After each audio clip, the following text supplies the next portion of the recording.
പരിശുദ്ധ പരമ ദിവ്യകാരുണ്യത്തിന് ആരാധനയും സ്തുതിയും പുകഴ്ചയും ഉണ്ടായിരിക്കട്ടെ. പരിശുദ്ധ പരമ ദിവ്യകാരുണ്യത്തിന് ആരാധനയും സ്തുതിയും പുകഴ്ചയും ഉണ്ടായിരിക്കട്ടെ. ദൈവത്തിലെ ഇപ്പൊ നമ്മൾ പ്രാർത്ഥിക്കാൻ പോകുന്നത് വീട് ഇല്ലാത്തവര്,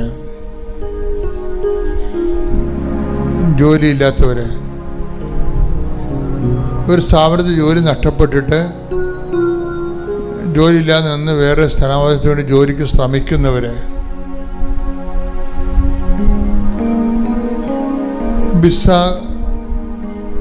കാലാവധി കഴിഞ്ഞവര്, അത് പുതുക്കി കിട്ടാൻ വേണ്ടി കണ്ണീരോടെ പ്രാർത്ഥിക്കുന്നവര്, അവരുടെ കൂടെ കൃപാസനവും അച്ഛനും ചേർന്ന് പ്രാർത്ഥിക്കുകയാണ്. പരിശുദ്ധ അമ്മ അവർക്ക് വേണ്ടി മാധ്യസ്ഥം വഹിക്കുന്ന സമയമാണെന്ന് ഓർത്തിട്ട് അവർ ആരെങ്കിലും ഈ ലോകത്തെ ഏതെങ്കിലും ഭാഗങ്ങളിൽ ഇപ്പോൾ ധ്യാനം കൂടുന്നുണ്ടെങ്കിൽ ഈ സമയത്ത് അവർ മുട്ടിൽ നിന്ന് പ്രാർത്ഥിക്കേണ്ടതാണ്. സ്ഥലം വിറ്റുമാറാൻ ആഗ്രഹിക്കുന്നവർ, തൊഴിലുരുപ്പടികൾ വിറ്റുമാറാനോ അതിനെ അഭിവൃദ്ധിക്ക് വേണ്ടിയോ പ്രാർത്ഥിക്കുന്നവർ, അതുപോലെ തന്നെ കാർഷിക മേഖലകളെ കടങ്ങളും വിഷമത്തിൽ അനുഭവിക്കുന്നവരെ, കാർഷിക വരുമാനങ്ങളിലെ തകർച്ച സംഭവിക്കുന്നവരെ, മത്സ്യത്തൊഴിലാളികളെ,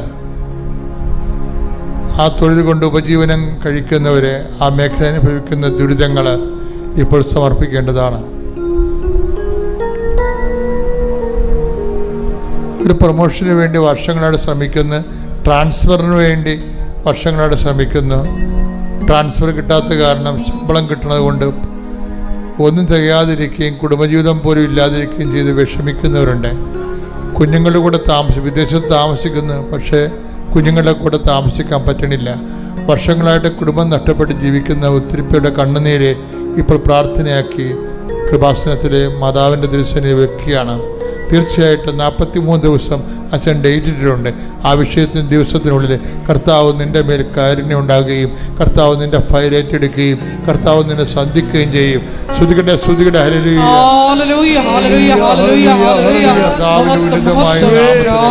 സഭയുടെ അധികാരത്തിൽ പുരുഷന്റെ അടയാളത്തിൽ നിന്റെ ജീവിത ദുരിതങ്ങളെ, ജീവിത തടസ്സങ്ങളെ യേശുക്രിസ്തു നാമത്തിൽ മാറിപ്പോകട്ടെ.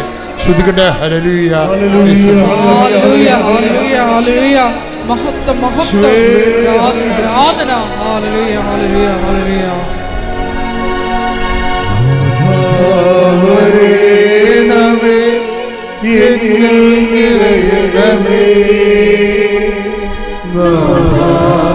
വരേണമേ സൗഖ്യം നൽകണമേ. ദൈവത്തിലെ ഇപ്പോൾ പ്രാർത്ഥിക്കുന്നത് IELTS, OET, PSC, അതുപോലെ തന്നെ ഓരോരോ പരീക്ഷ, നൈപുണ്യ പരീക്ഷകൾ, മത്സര പരീക്ഷകൾ എഴുതിക്കഴിഞ്ഞവർ, ഇൻകം ടാക്സിൻ്റെ പരീക്ഷകൾ, ബാങ്ക് ടെസ്റ്റുകൾ എഴുതിക്കഴിഞ്ഞവർ, എഴുതാൻ പോകുന്നവർ, അതിനുവേണ്ടി പരിശ്രമിക്കുന്നവർ, അതിൻ്റെ റിസൾട്ട് പ്രതീക്ഷിക്കുന്നവർ, അവർക്ക് ഉന്നതമായ വിദ്യാഭ്യാസമോ അതിന് യോഗ്യത ലഭിക്കാൻ വേണ്ടി പ്രാർത്ഥിക്കുന്നവർ, ഇതെല്ലാം ഉടമ്പടിയുടെ വിഷയങ്ങളാണ്. അതെല്ലാമേലും ദൈവത്തിൻ്റെ ചൈതന്യം ഉണ്ടാകും. അമ്മ മാതാ പ്രത്യക്ഷപ്പെട്ട പുണ്യഭൂമിയിൽ നിന്നുകൊണ്ടാണ് കർത്താവിനെ എഴുന്നള്ളിച്ച് വെച്ച് ആരാധനയുടെ സാന്നിധ്യത്തിൽ നമ്മൾ പ്രാർത്ഥിക്കുന്നത്. ഈ വിഷയത്തിൽ നിന്നെ വേദനിപ്പിക്കും മക്കളില്ലാത്തവർ, ഉള്ള മക്കൾക്ക് ഓട്ടിസവും അതുപോലെ തന്നെ ഹൈപ്പർ ആക്ടിവിറ്റിയൊക്കെ ഉണ്ട്, മാതാപിതാക്കന്മാർ നരകതുല്യമായ വേദന അനുഭവിക്കുന്നവരെ പരിശുദ്ധ അമ്മയുടെ മധ്യസ്ഥത്തിൽ ഈശോയ്ക്ക് ഏൽപ്പിക്കണം. ആ കുഞ്ഞുങ്ങളെ ശ്രുതികടേ ശ്രുതികട ഹല്ലേലൂയ ഹല്ലേലൂയ ഹല്ലേലൂയ. മഹത്വം മഹത്വം ആരാധന ആരാധന. ഹല്ലേലൂയ ഹല്ലേലൂയ ഹല്ലേലൂയ ഹല്ലേലൂയ ഹല്ലേലൂയ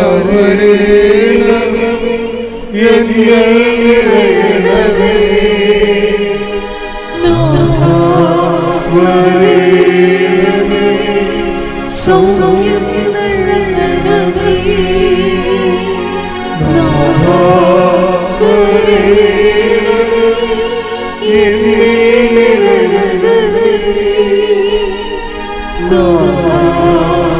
വരേണമേ സൗഖ്യം നൽകണമേ.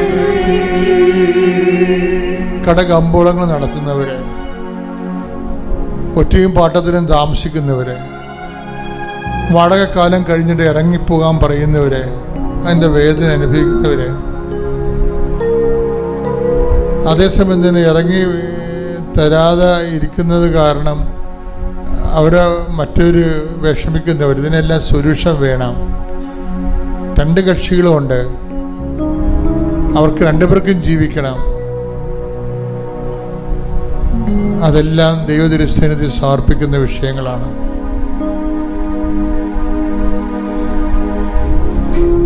പല പല രോഗങ്ങളും മാറി മാറി വരികയും മാറാതെ നിൽക്കുന്ന രോഗങ്ങളുണ്ട്. വെള്ളപ്പണ്ട് രോഗങ്ങൾ, സോറിയാസിസ് രോഗങ്ങൾ, അവിടെയെല്ലാം വിശുദ്ധമായ രക്തം കർത്താവ് തളിക്കപ്പെടുന്നതിനെ പ്രാർത്ഥിച്ചുകൊണ്ട് ശ്രദ്ധിക്കട്ടെ. ഹല്ലേലൂയ.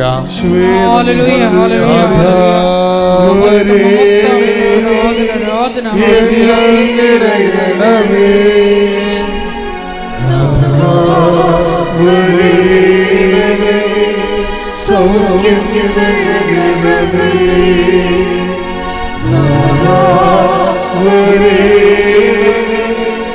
എന്നിൽ നിറയണമേ.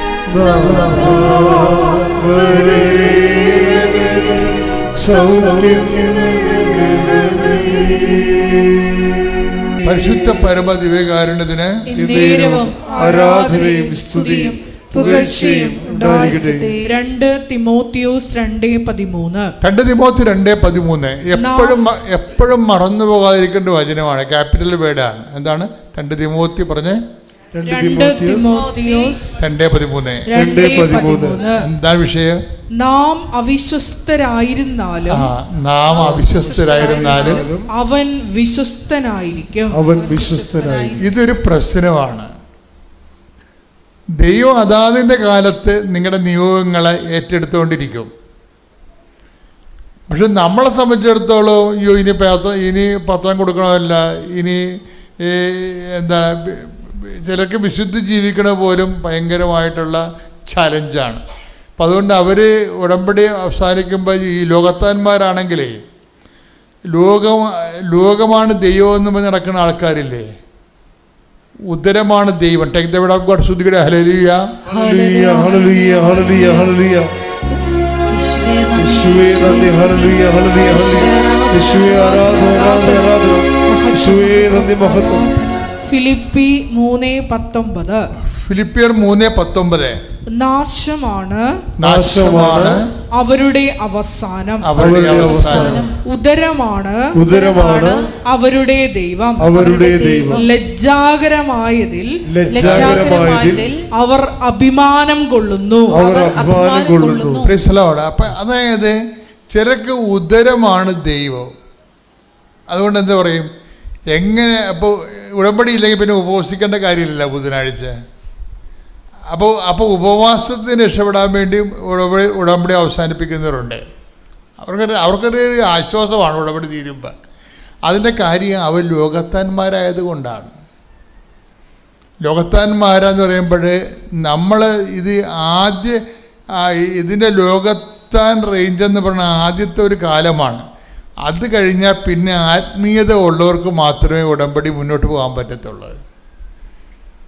അതാണ് വിഷയം. അത് വളരെ നമ്മൾ ശ്രദ്ധിക്കണം. നമ്മൾ കാര്യം ജനം ഇങ്ങനെ ദൈവം ഇങ്ങനെ ആളെ ബ്രാൻഡ് ചെയ്തിട്ടുണ്ട്. ഭൗതിക മനുഷ്യനും ജഡിക മനുഷ്യനും ലൗകായിക മനുഷ്യനും ആത്മീയ മനുഷ്യനും ഒന്ന്. അപ്പോൾ ഈ ജഡിക മനുഷ്യന് ഉടമ്പടി ഒന്ന് പുതുക്കി തീർന്നാൽ അവിടെ ചുമ സ്റ്റോപ്പ് ചെയ്ത് കളയും. അതിൻ്റെ കാര്യം വെച്ച് കഴിഞ്ഞാൽ പിന്നെ ഇതിൻ്റെ ബാധ്യതകളൊക്കെ ഏറ്റെടുക്കേണ്ട കാര്യമില്ലല്ലോ. ദൈവസ്നേഹം ഇല്ലാതെ വിഷയസ്നേഹം ഉള്ളത് കൊണ്ടാണ് ഉടമ്പടി അപ്പം തന്നെ സ്റ്റോപ്പ് ചെയ്യണത്. ശ്രദ്ധിക്കട്ടെ. ഹല്ലേലൂയ, ഹല്ലേലൂയ, ഹല്ലേലൂയ, ഹല്ലേലൂയ, ഹല്ലേലൂയ. യേശുവേ നന്ദി, യേശുവേ ആരാധന, ആരാധന. യേശുവേ നന്ദി, മഹത്വം, മഹത്വം, മഹത്വം. ഹല്ലേലൂയ, ഹല്ലേലൂയ, ഹല്ലേലൂയ, ഹല്ലേലൂയ, ഹല്ലേലൂയ. 1 കൊരിന്ത്യർ 2:14-15. 1 കൊരിന്ത്യർ 2:14-15. ലൗകിക മനുഷ്യന് ലൗകിക മനുഷ്യന് ദൈവാത്മാവിന്റെ ദാനങ്ങൾ ഭോഷത്വമാകയാൽ അവനത് സ്വീകരിക്കുന്നില്ല. ഈ ദാനങ്ങൾ ആത്മീയമായി വിവേചിക്കപ്പെടേണ്ടവയാകയാൽ അവ ഗ്രഹിക്കാനും അവന് സാധിക്കുന്നില്ല. ഈ ഉദരമാണ് ദൈവം എന്ന് പറഞ്ഞ ആശയമില്ല. ഭൗതിക ഉദരമാണ് ദൈവം എന്ന് പറയുമ്പോൾ തീറ്റിപ്പണ്ടാരമെന്നല്ല എൻ്റെ അർത്ഥം. ലൗകികമായ കാര്യങ്ങൾക്ക് മാത്രം ദൈവത്തെ അവലംബം വെക്കുന്ന ആൾക്കാരാണ്. വീട്, ജോലി, വിവാഹം, PR, പെൻഷൻ, വേറെ ഒന്നുമില്ല. ഭൗതിക നേട്ടങ്ങൾക്ക് വേണ്ടി മാത്രം ദൈവത്തെ ഉടമ്പടി എടുത്തിരിക്കുന്ന ആൾക്കാരുണ്ട്. അവർക്ക് ആത്മീയത ഒരു പ്രശ്നമല്ല. നിങ്ങളുടെ ഉടമ്പടി പല സമയത്ത് സ്ലോ ആകാൻ കാരണം, പിത്ത പിടിക്കാൻ കാരണം എന്താ കാര്യം? ഉടമ്പടിക്ക് ഇങ്ങനെ കൊളസ്ട്രോൾ അടിക്കാൻ കാര്യം എന്താ? ഉടമ്പടി കൊളസ്ട്രോൾ അടിക്കാൻ കാര്യം ഇത് മൊത്തം ദൈവത്തെ സമീപിക്കുന്ന രീതിയുടെ കുഴപ്പമാണ്. ദൈവത്തിന് വേണ്ടി സ്വീകരിക്കുന്നതിന് പകരം ദൈവത്തിൻ്റെ ആനുകൂല്യങ്ങൾ അടിച്ചു മാറ്റാൻ വേണ്ടിയുള്ള തന്ത്രവിദ്യയായിട്ട് ഉടമ്പടിയെ നിങ്ങൾ ന്യൂനീകരിക്കുന്നുണ്ട്. അതുകൊണ്ടാണ് ആധ്യാത്മികമായ വളർച്ചയില്ലാത്തത്. ഉടമ്പടിയിലൂടെ ഈ ലൗകിക മനുഷ്യനാണ് അങ്ങനെ വളർച്ച മുറ്റി പോണത്. റോമ 8:9 എടുത്ത് ശ്രുതികട്ടെ. ഹല്ലേലൂയ.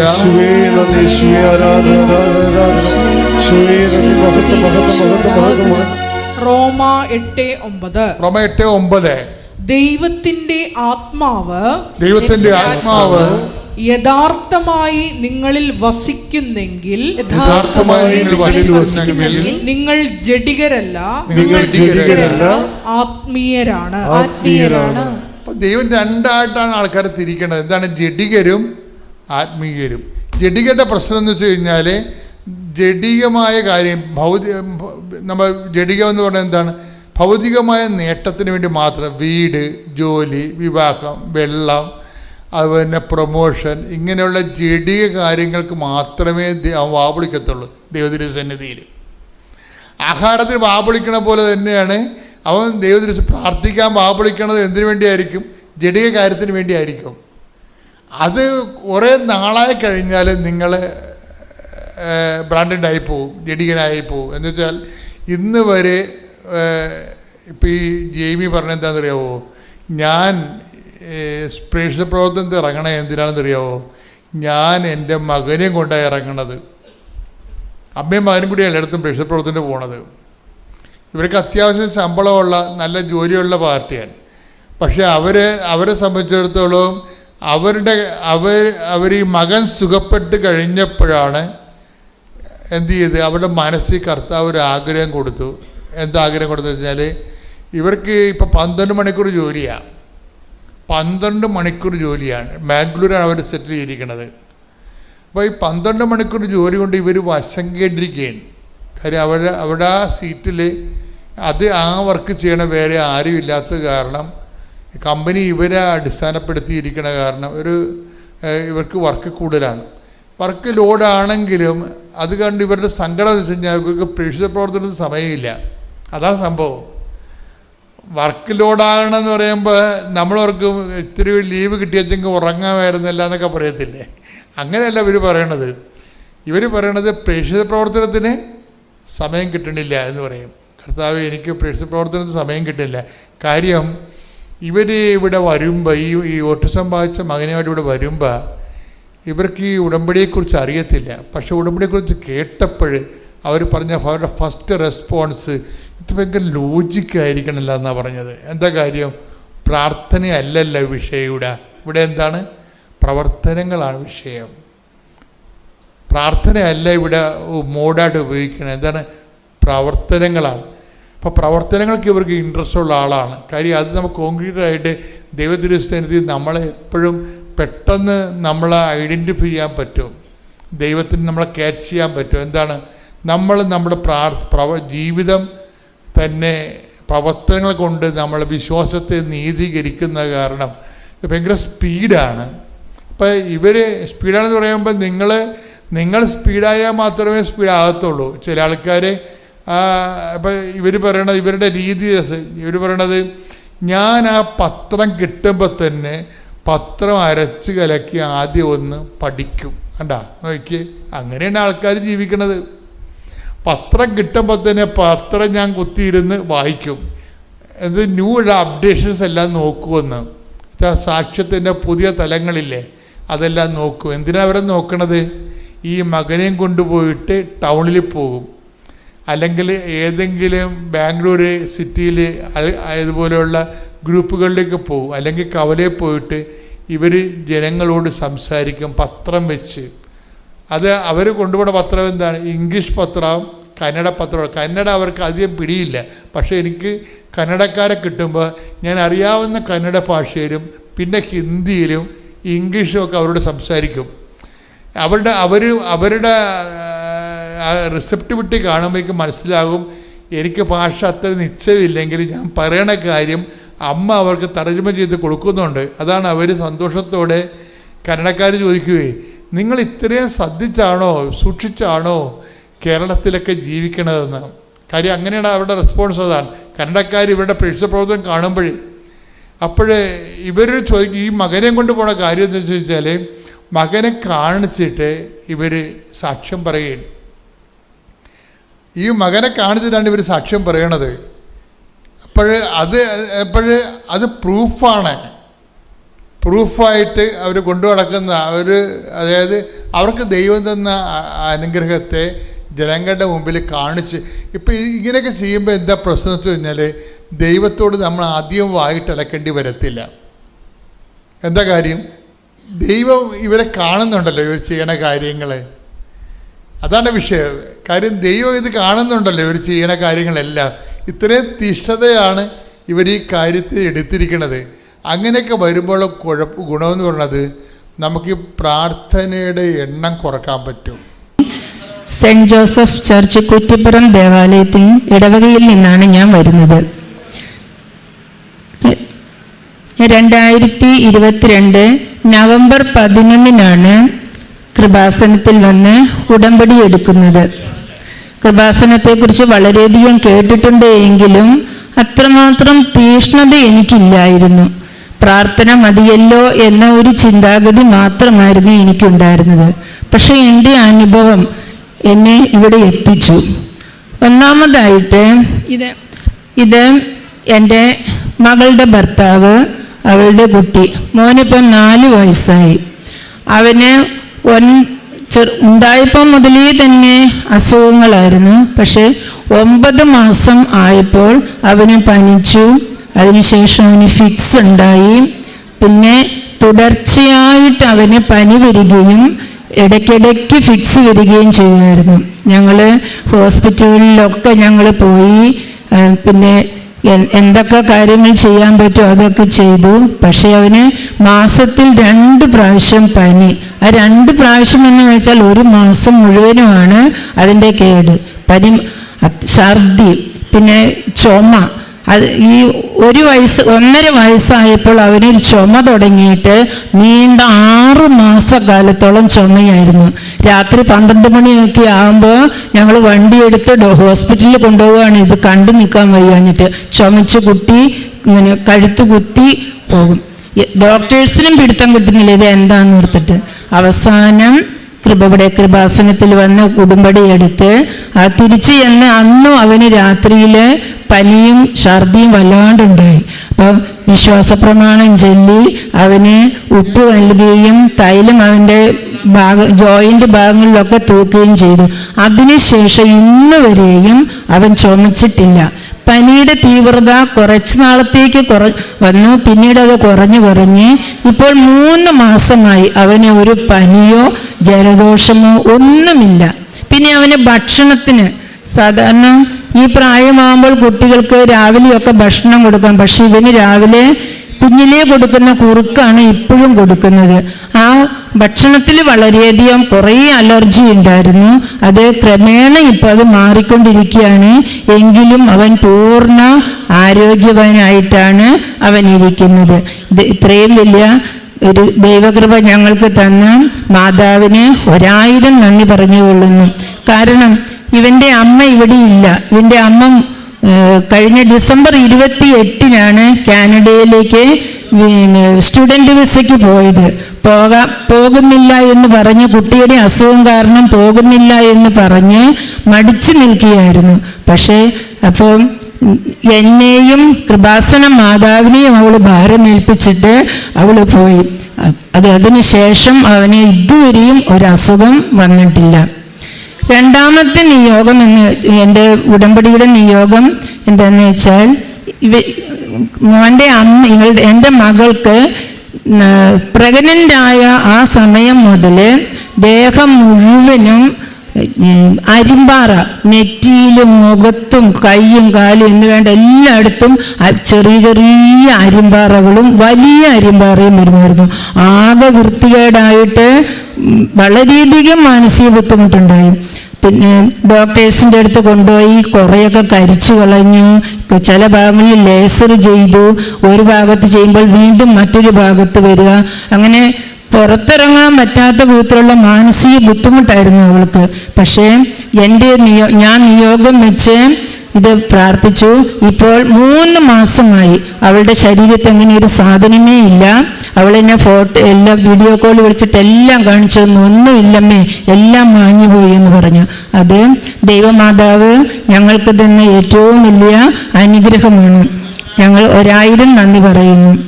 ഇനി ഇതിലും പ്രധാനപ്പെട്ട ഒരു കാര്യം, ഞാനിവിടെ വരാൻ എന്നെ ഇവിടെ എത്തിച്ചത് എൻ്റെ മകൻ്റെ ആവശ്യത്തിന് വേണ്ടിയിട്ടായിരുന്നു. എൻ്റെ മകൻ കാനഡയിലാണ് ഉള്ളത്. അവൻ 5 വർഷത്തോളമായി പോയിട്ട് 2021 മെയ് 15 അവൻ്റെ വിവാഹമായിരുന്നു. കോവിഡ് കാലമായതിനാൽ അവൻ വന്ന് 1 മാസത്തിന് മാത്രം ഇവിടെ നിൽക്കാൻ പറ്റുള്ളൂ. തിരിച്ചു പോയി കഴിഞ്ഞ എൻ്റെ മകൻ വേറൊരു മകനായിരുന്നു. അവൻ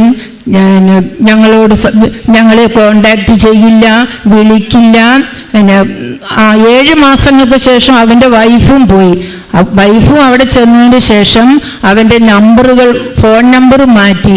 യാതൊരു വിധത്തിലും അവനെ കിട്ടുന്നില്ല. 5 മാസക്കാലം ഞാൻ കണ്ണീരോടുകൂടി ഞാൻ പ്രാർത്ഥിച്ചു. പക്ഷെ എനിക്ക് പ്രയോജനം കിട്ടിയില്ല. എൻ്റെ മകനെ എനിക്ക് തിരിച്ചു കിട്ടണേ, എൻ്റെ മകനെ എന്നെ വെറുക്കല്ലേ. പ്രത്യേകിച്ച് കാരണങ്ങളൊന്നും തന്നെ ഇല്ല. അതാണധികം. അങ്ങനെ വിഷമിച്ച് ഞങ്ങൾ കുടുംബത്തിലുള്ള എല്ലാവരും ഞങ്ങൾ പ്രാർത്ഥിച്ചു. അപ്പം എനിക്ക് തോന്നി ഈ പ്രാർത്ഥനയൊന്നും എനിക്ക് ഫലം നൽകുന്നില്ല.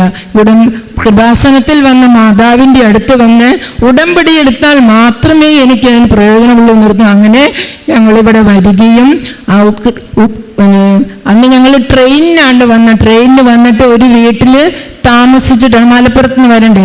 അങ്ങനെ ആ വീട്ടിൽ താമസിക്കുന്ന അന്ന് ഇവിടെ എത്തിയിട്ടില്ല. എൻ്റെ മകൻ എന്നെ വിളിച്ചു. എനിക്ക് അവൻ വിളിച്ചപ്പോൾ സന്തോഷം കൊണ്ടോ സങ്കടം കൊണ്ടോ എനിക്ക് ഒന്നും സംസാരിക്കാൻ പറ്റിയില്ല. എൻ്റെ ചങ്കിടറിപ്പോയി.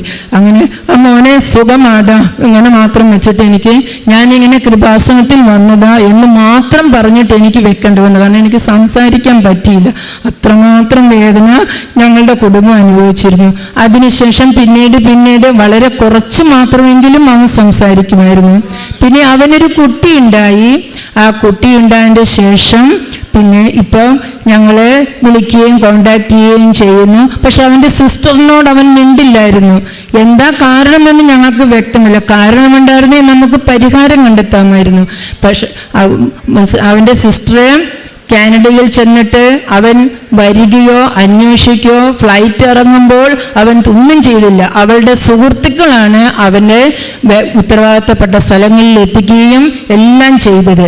അവസാനം അവൾ 2-3 പ്രാവശ്യം വിളിച്ചിട്ട് പോലും എന്നെ വിളിക്കണ്ട എന്നാണ് അവൻ പറയുന്നത്. കുട്ടി ഉണ്ടായതിൻ്റെ ശേഷം കാണാതെ ഇരിക്കാൻ വയ്യാന്ന് പറഞ്ഞ് 2 കൽപ്പിച്ച് അവൻ്റെ അടുത്ത് ചെല്ലുമ്പോൾ എൻ്റെ വീട്ടിൽ വരണ്ട എന്ന് വരെ പറഞ്ഞു. എങ്കിലും വേണ്ടില്ല. ആ സമയങ്ങളിൽ ഞാൻ രാത്രിയാണ്, ഇവിടുത്തെ രാത്രിയാണ്. ആ രാത്രി സമയത്ത് ബൈബിൾ എടുത്ത് വായിച്ച് എൻ്റെ മകളിൽ നിന്ന് നല്ലൊരു ന്യൂസ് എനിക്ക് കേൾക്കി തരണമേ എൻ്റെ മാതാവേ എന്ന് ഞാൻ പ്രാർത്ഥിച്ചു. ബൈബിൾ വായിച്ച് തീരുന്നതിന് മുമ്പ് തന്നെ അവൾ വിളിച്ചു, അമ്മേ അനിയൻ വന്നു, അവൻ എന്നെ കൂട്ടിക്കൊണ്ട് പോയി, സന്തോഷമായിട്ടിരിക്കുന്നു എന്ന് പറഞ്ഞു. ഞങ്ങളുടെ കുടുംബത്തിന് നൽകി. ഞങ്ങളുടെ കുടുംബം എല്ലാം കൊണ്ടും തകർന്ന് മാനസികമായിട്ട് ഞങ്ങൾ വളരെയധികം വിഷമിച്ച് ആൾക്കാരുടെ മുമ്പിൽ പോയി ജനങ്ങളുടെ മകൻ്റെ വിശേഷങ്ങൾ ചോദിക്കുമ്പോൾ ഒന്നും പറയാനില്ല. ഞങ്ങൾക്കൊരു വിവരവും ഇല്ല. പിന്നെ എങ്ങനെ ഞങ്ങൾ പറയും? അങ്ങനെ വിഷമിച്ച് ദുഃഖം ഉള്ളിലൊതുക്കി ഞങ്ങൾ വിഷമിച്ച് കഴിയുന്ന ഞങ്ങൾക്ക് മാതാവിൻ്റെ കൃപ കൊണ്ട് ഞങ്ങൾക്ക് ഞങ്ങളുടെ കുടുംബത്തെ സന്തോഷകരമായൊരു ജീവിതം നയിക്കാൻ തന്ന മാതാവിനും തിരുക്കുമാരനും ഞങ്ങൾ 1000 നന്ദി അർപ്പിച്ചുകൊള്ളുന്നു. നാട്ടിലേക്ക് വരുന്ന കാര്യം പറയുമ്പോൾ എൻ്റെ മകൻ എന്തിനാ വരുന്നേ, എന്ത് നാട് എന്ന് ചോദിക്കുമായിരുന്നു. ഇപ്പോൾ എൻ്റെ മകൻ ഏപ്രിൽ 20 വരണം, ടിക്കറ്റ് എടുക്കണം എന്നൊക്കെ പറഞ്ഞ് വളരെ സന്തോഷവാനായിട്ടിരിക്കുന്നു. ദൈവ തിരുനാമത്തിന് മഹത്വമുണ്ടാകട്ടെ. എൻ്റെ പേര് ലിപ്സി, തൃശ്ശൂർ ജില്ലയിൽ നിന്ന് മാളയിൽ നിന്ന് വരുന്നു. ഞാൻ ഉടമ്പടി എടുത്തത് 2022 ഓഗസ്റ്റ് 27 മാതാവിൻ്റെ മധ്യസ്ഥതയിൽ ഈശോ തന്ന അനുഗ്രഹത്തിന് സാക്ഷ്യപ്പെടുത്താനാണ് ഞാനിവിടെ നിൽക്കുന്നത്. എൻ്റെ ആദ്യത്തെ നിയോഗം എൻ്റെ മകൾക്ക് കിട്ടിയ രോഗസൗഖ്യമാണ്. 8 വർഷമായി എൻ്റെ മകൾക്ക് സ്കിൻ അലർജിയുണ്ട്. പല ഡോക്ടർമാരെയും കാണിച്ചിട്ട് ഒരു കുറവുണ്ടായില്ല. 2021 പകുതി എത്തിയപ്പോഴാണ് ലാസ്റ്റായിട്ട് ഞങ്ങളൊരു സ്കിൻ ഡോക്ടറെ കാണിച്ചത്. അതൊരു ബ്ലഡ് ടെസ്റ്റ് ചെയ്തപ്പോൾ അവളുടെ ബ്ലഡിൽ അലർജി കണ്ടമാനം ഉണ്ടെന്ന് പറഞ്ഞു. അതൊരു 8 മാസം ട്രീറ്റ്മെൻ്റ് ആയിരുന്നു. ഒരു 12 അലർജിയുടെ ഇഞ്ചക്ഷൻ വരെ എൻ്റെ മകൾക്ക് ചെയ്ത്. ആ ട്രീറ്റ്മെൻറ്റ് കഴിഞ്ഞിട്ടും ആ ഇഞ്ചക്ഷൻ്റെ ഡോസ് കഴിഞ്ഞപ്പോൾ തുടങ്ങി അവൾക്ക് പിന്നെയും ചൊറിച്ചലും, മേത്തൊക്കെ ആണെങ്കിൽ നിറച്ച് കറുത്ത കുരുക്കളും കറുത്ത പാടുമാണ്. കൈയുടെ ഷോൾഡറുമേയും പുറത്തും തൊടയമേയൊക്കെ ഭയങ്കര കുരുക്കളും കറുത്ത പാടുമായിരുന്നു.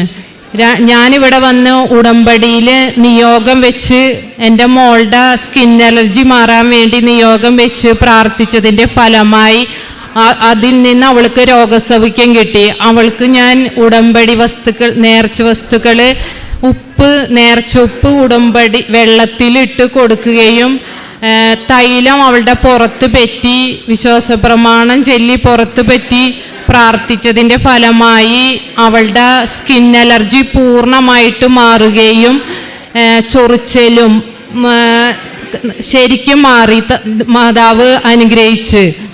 രണ്ടാമത്തെ നിയോഗം എനിക്ക് ഞങ്ങളുടെ സ്ഥലക്കച്ചവടം നടത്തി കിട്ടിയതിൻ്റെ പേരിൽ 6 വർഷമായി ഞങ്ങൾക്ക് സ്ഥലം വിൽക്കാൻ നോക്കണേ.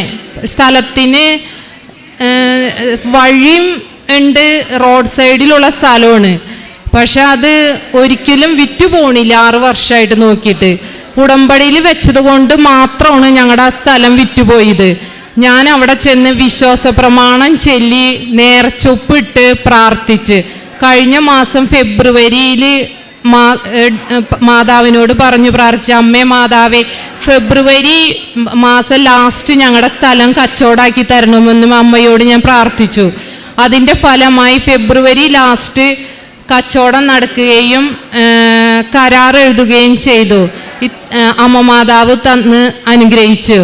മൂന്നാമത്തെ നിയോഗം ഞാൻ ഉടമ്പടിയിൽ വെക്കാത്ത നിയോഗമാണ്. എൻ്റെ മൈഗ്രെയിൻ തലവേദന 35 വർഷമായിട്ടുള്ള മൈഗ്രെയിൻ തലവേദനയാണ് എനിക്ക് ബസ് യാത്രയും ചെയ്യാനും പറ്റില്ല, വെയിൽ കൊള്ളാനും പറ്റില്ല. അപ്പം എനിക്ക് ഭയങ്കര തലവേദനയാണ്. യാത്ര ചെയ്യുമ്പോൾ വീട്ടിൽ വന്നു കഴിഞ്ഞാൽ ഭയങ്കര തലവേദനയെ കൊണ്ട് ഒരു രക്ഷയുണ്ടാവില്ല. പിന്നെ കുറച്ച് നേരം വണ്ടിയിൽ യാത്ര ചെയ്ത ഛർദിയും ഒക്കെയാണ് എനിക്ക്. അതുകൊണ്ട് ഒട്ടും എനിക്ക് പുറത്തേക്ക് പോകാനും പറ്റില്ല, വെയിൽ കൊള്ളാനും പറ്റില്ല. ഞാൻ ഉടമ്പടി തൈലമൊക്കെ ഇട്ട് കുരിശ് വരച്ച് വിശ്വാസപ്രമാണം ചൊല്ലി പ്രാർത്ഥിച്ചതിൻ്റെ ഫലമായി എൻ്റെ മൈഗ്രെയിൻ തലവേദന മാറുകയും ചെയ്തു. ഇത്രയും അനുഗ്രഹങ്ങൾ തന്ന അമ്മ മാതാവിനും ഈശോയ്ക്കും 1000 നന്ദി പറയുന്നു.